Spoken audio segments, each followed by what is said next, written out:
How's it going, everybody? You're going to talk about recovery for the first time in your life, if this is the first time you even heard about it or anything.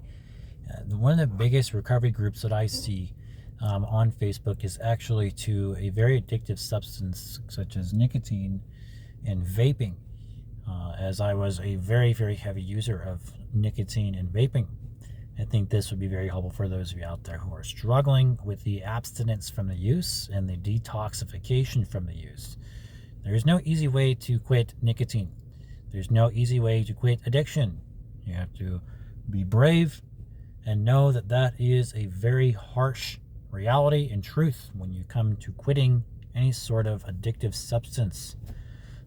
And so it can feel as though when you are quitting nicotine that you become very, very craving for it, right? You are hungering for it. It's just as powerful as if you are hungry or thirsty for something.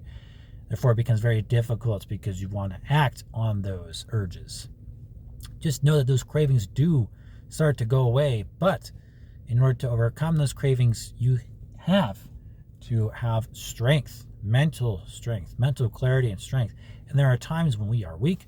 We do not have the actual strength to do that. And so just depending on hiding behind a wall of texting or hiding behind a wall of a community group chat room, right?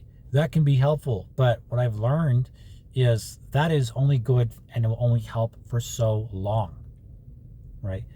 And if you are willing, to be open and honest, right? Open, willing, and honest. There's the word how, the acronym for how. Honesty, openness, and willing, right? You have to be honest with yourself to know that maybe there is something deeper going on than just the use, right? Or there is something you have to be willing to go at any length to realize that you don't want this in your life anymore. You don't want addiction. You want you. You want to be free. Freedom. That's why you are struggling through this period. That's why you've probably even joined this recovery group, because there's that higher version, the higher sense of you that's saying that this is not good for you and you deserve better, and you do. You deserve better. So, to get rid of this stuff, we need to work on step one. Step one meaning that you are powerless over this addiction. Now, you can't do it yourself. At least a lot of us can't. You can't do addiction recovery by yourself. Never have I met someone who has been able to do it by themselves.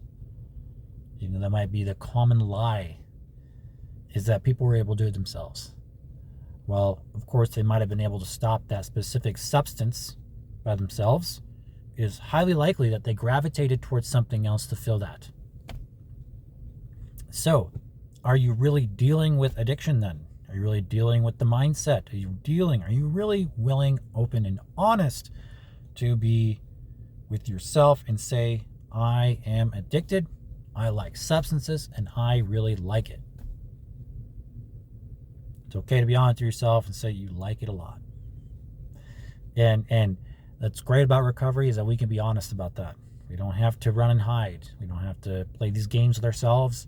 We can tell ourselves, you know what? I love it. Whatever it is you love it. And you must recognize at this point in time that that is who you are. You don't have to create this whole horrible, I would say, description of yourself, but you can tell yourself that it's time to look for something better. And that is recovery. Recovery is a beautiful, beautiful word, a beautiful world. And if you're willing to go at any lengths with it, just like you were with your addiction, you're probably willing to go at any lengths to satisfy your addiction. You can do the same thing for recovery. But the first thing, like I said, step one has to be that you are honest with yourself, saying that you are powerless over this, that you cannot do this yourself and you need help. And if you want to fully be free from addiction, not just from nicotine or vaping, but addiction, it's time to take the first step.